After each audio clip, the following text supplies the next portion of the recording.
All right, well, welcome everyone to our fourth installment of the Animal Loss Grief Journey. This is webinar number 4, and this evening we are going to be talking about creative and healing ways to memorialize your animals.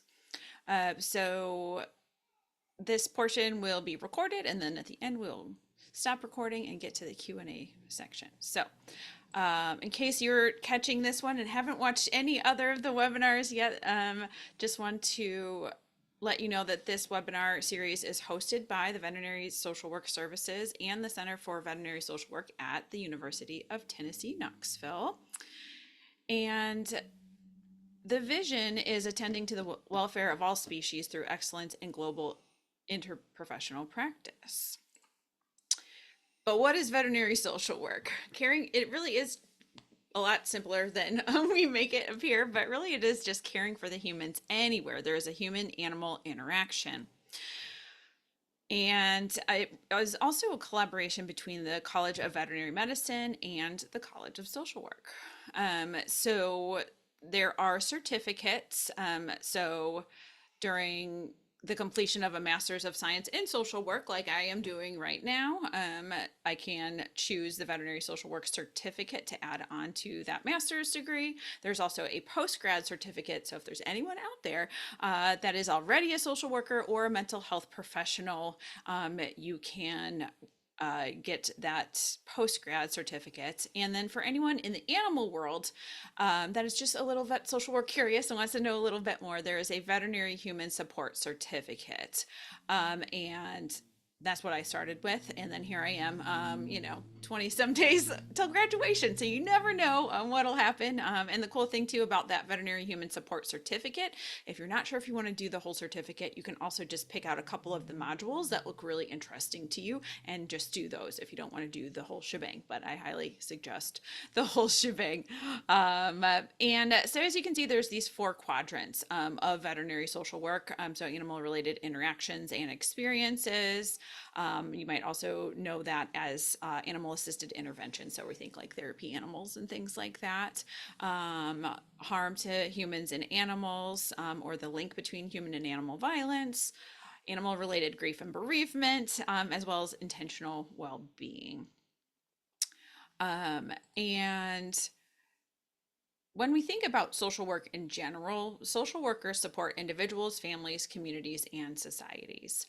We refer to this as micro. So we think therapy for individuals and families, meso, which is groups and organizations within communities, as well as macro. And that's really those large scale changes through research and policy development to impact entire communities and populations. So this webinar series will be considered meso social work because we're exploring kind of that middle area as well as several quadrants of our veterinary social work quadrants here. And as for me, I'm the current veterinary social work intern and program assistant. I will be graduating in May 2025, which is coming very fast and furious. And just for a little bit of background about me, I do come from the animal world.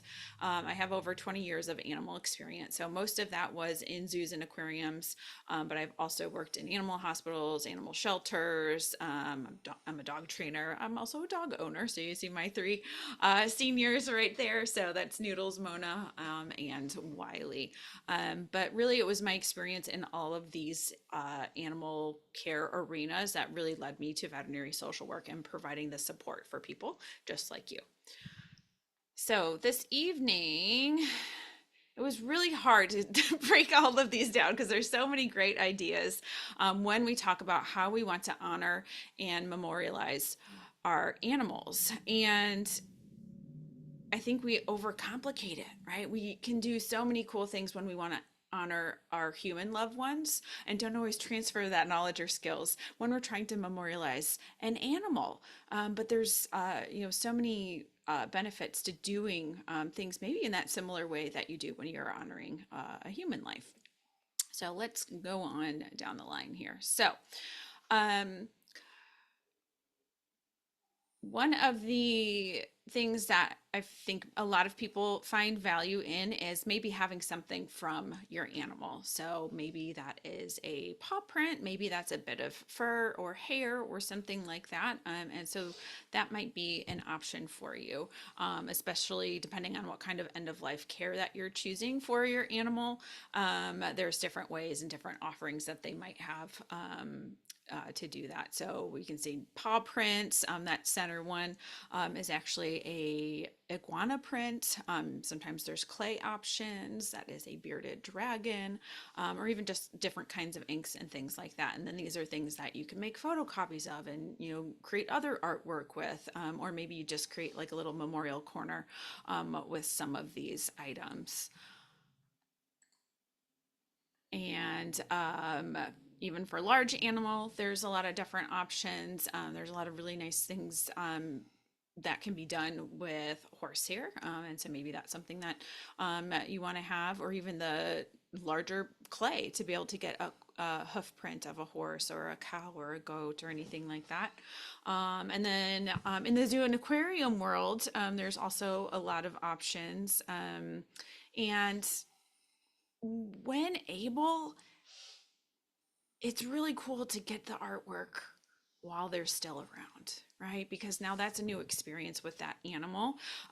So on the left-hand side, that's actually penguin footprints I did with an animal that was still alive as just an enrichment thing. And now I have that as a piece of artwork. On the right-hand side, that is walrus whiskers. Again, all of them were alive at the time, but now I also have the memories of that event along with a piece of art with that. And then I see it all the time now on social media, but dog art. So putting a canvas with paint into a Ziploc bag, sealing it, and putting some peanut butter or something sticky on top, and letting your dog or even your cat lick that off, and then that kind of helps them create art in that way. So there's a lot of really different ideas and ways that you can do that. Obviously, if you're a zoo and aquarium, there's different rules everywhere you go as far as what you are allowed to do as far as artwork and enrichment with the animals. Even something like a paw print or a nose print or something like that.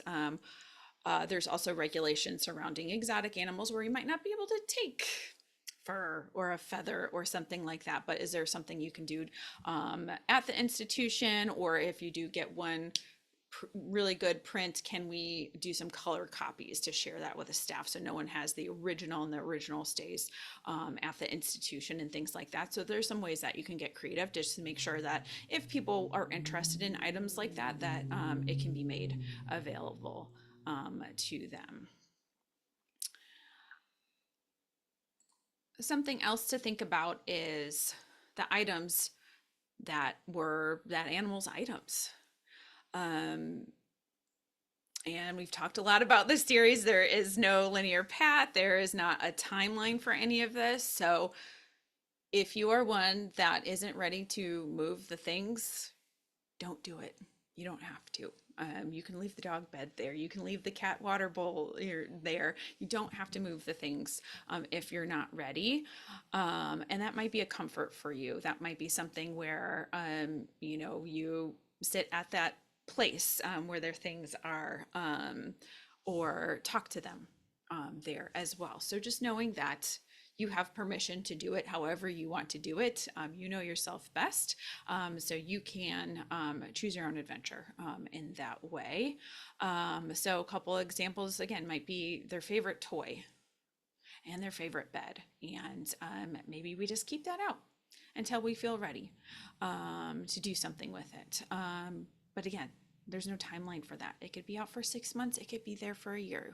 It doesn't matter. Whatever makes you feel better, whatever makes you feel connected to that life that has been lost. That picture on the right's a little dark, but it is a food bowl with a collar and a plant. So maybe taking some of those items and repurposing them into something else.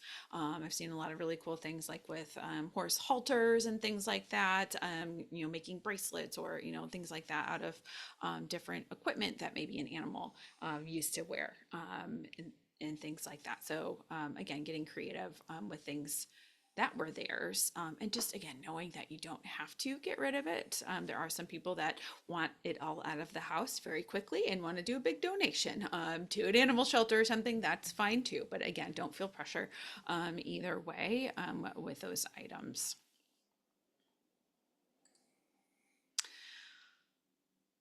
If you want to go down a rabbit hole, look on Etsy. Etsy will have everything you ever dreamed of and more. It was really hard to pick out just a few things, but there's everything. There's wind chimes, there's jewelry, there's just so many cool things. And the amount of creativity is just extraordinary. So that's another way that we might be able to feel close to our animals, right? So maybe we have a special necklace with their face on it, or maybe their paw print on it. That one in the center is actually a little locket that can open. So if you want to put a little piece of fur or something in there, you can. The one on the right is braided horsehair. It's so pretty. I love it. And I credited the artist at the bottom there. So you can check those out on Etsy if you want. But I mean, again, these are just a few examples of items that are out there. Or if you're really creative and you have the energy and time to do it, you can think about creating some of these items on your own as well. There's also art that could be commissioned. So you can have someone do paintings of your animal. I've seen those paint your pet, events and things like that where you can actually do that yourself. The cuddle clones, that's what's in the center there. So that's where you send them pictures of your animal and they make a stuffed animal replica of your pets. Or you could get them printed on a blanket, or you can get them printed on a pillow. So if you want something like that around, then you can. There's a lot of options there. Even doing things like having a rock painting, where you can paint rocks and just kind of have a therapeutic moment and doing some art, and then maybe that can go into something like a rock garden or something like that. So yeah, just so many options to get creative with. And maybe for you, you just want your favorite picture framed, and that's fine too, right? So don't feel pressure like you have to go all out if these things don't resonate with you. So again, everyone's journey is different because there might be a day where having things like this out is too hard. And then there's other days that this seeing things like that or looking through pictures might feel restorative to you. So again, be kind to yourselves as you're going through this journey, and just knowing that you can change your mind and you can adjust to how you're feeling each and every day. So with those very cool painted rocks, then you could potentially put them into a specific area. So just a couple examples of that. Thinking about if you can create a memorial garden. So if that's your own backyard and you want to do that, great. If you work at an animal shelter or you work at a veterinary clinic and you want to have maybe kind of a quiet sanctuary space where you can decompress and get out of the clinic and just see something green for a minute or two, maybe creating a space like this might be restorative for you and your team. Again, to give you a little bit of a mental break and also, honoring some of those animals that you've cared for over the years as well. There's some stepping stones that look like paws, garden centers. That's where the dog and the cat statues are, right? So you can really get creative with that space and what you want to put out there. Maybe you put a bird feeder because your cat used to love watching the birds out the window. And so now you can have birds and think about your cat or your other animals when that happens. Here's an example of a memorial wall that is at a humane society. So again, at a shelter, being able to honor the animals that are no longer with you, or even allowing people that have adopted that animal and then maybe they have passed, but be able to have their picture up on that memorial wall at the place where it all started, where they met that animal and were able to adopt them. But the public displays, right, I think are just so cool. And so going Off of that, that is at a zoo in the UK. It's called the Five Sisters Zoo. So that area was created in 2013. So there was this unfortunate event where a reptile house burned down and all the animals inside passed away. Right, so everyone was lost in the fire. It was a very traumatic event, and the institution felt so strongly that it was important to honor all of those lives that were lost that they built this permanent structure at their facility. So it's got that garden element, it's got a plaque, it has pictures of all the different animals were there.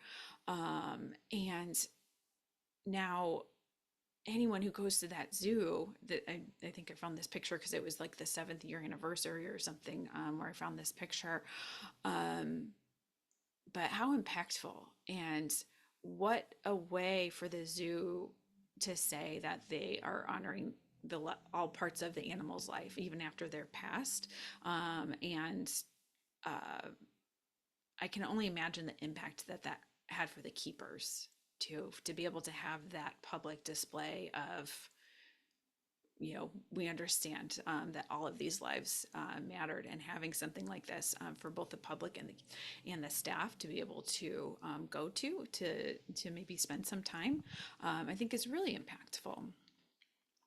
And then there's all different kinds of uh, culturally aware events and things like that might be happening all over the country, all over the world. But just one quick snapshot, because I could have a whole nother presentation about all the cool things that different cultures do to honor their loved ones after they pass. But this one really sticks out to me, is being able to have ofrendas to celebrate the Day of the Dead. So the one on the left is the Little Rock Zoo. They actually have a pet ofrenda, so you can bring a picture of your pet to the zoo to be able to celebrate them. And then the keeper staff is able to put pictures of their animals that they have lost, as the keeper staff as well. And then the right hand side is a similar thing at the LA Zoo. They have a annual animal ofrenda. So again, being able to publicly acknowledge the lives of animals is helping to break down that disenfranchised grief, right? So we talked about that previously, of that grief that isn't always acknowledged by the general public. But guess what? Look at this. It's being acknowledged. I think that is just such a huge step in the right direction when we think about normalizing the grief and the experience that we all have when we have to say goodbye to an animal that has meant so much to us.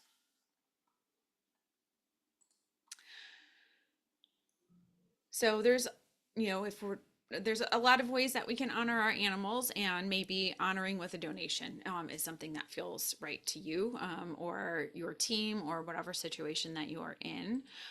So for pet owners, you can always ask your veterinarian's office if they have an angel fund. So an angel fund might be something that they don't necessarily publicize, but it might be there. And that is if people are donating to it. That way, if someone comes in and doesn't have enough money to pay for a procedure or pay for something for their pets, they can dip into that secret angel fund to help that person out, and it's anonymous. But really, that could be a way that you can kind of pay it forward at that same facility if that's something that they have available. You can donate funds, or maybe some of your animal's items to local animal shelters to help, again, pay it forward, to have maybe some of those items be loved in a new way by other animals, or maybe even covering the adoption fee for an animal at a shelter in honor of your pet. You can look into different nonprofits that offer financial support for pet owners. So if you had an animal that passed from cancer, there's specific grants and things that people can look into if they have a pet with cancer and they need financial support. So maybe you donate to that. So then you can kind of help those other families. Even donating to advanced research, if your animal passed from a specific diagnosis, being able to, again, help the greater good with advancing that research.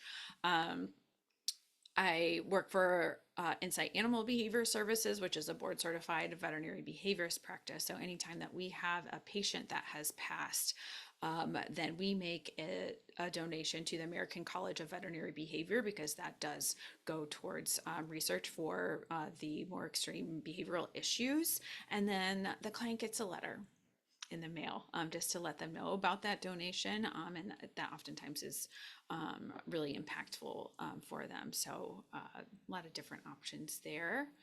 And then sometimes the donation might come with a physical item as well. So a couple examples of that on the left-hand side are different brick options. So that's at Zoo Miami, that they have on a pathway. On the right-hand side, there is a at Connecticut's Beardsley Zoo, that's a Centennial Wall of Fame. So options like this aren't necessarily only for animals. Like you can, choose what you want. Typically to, honor a human, honor an animal, pet, animal that you worked with. But again, you get to make it your own, and depending on the restrictions of what they have, how many letters and what kind of photos and things like that. But that might be a really cool way that you can permanently have something to go visit at a physical place that you enjoy going to, or maybe reminds you of that animal. And then we got action. So again, doesn't have to be money. You don't have to spend a lot of money on Etsy, although again, it's really fun to go shopping on there. But there's a lot of other ways that might bring some meaning and just time for reflection by doing some action items. Most cultures, when a human passes, what do we have? We have a wake, we have a funeral, we have some sort of celebration of life for that individual.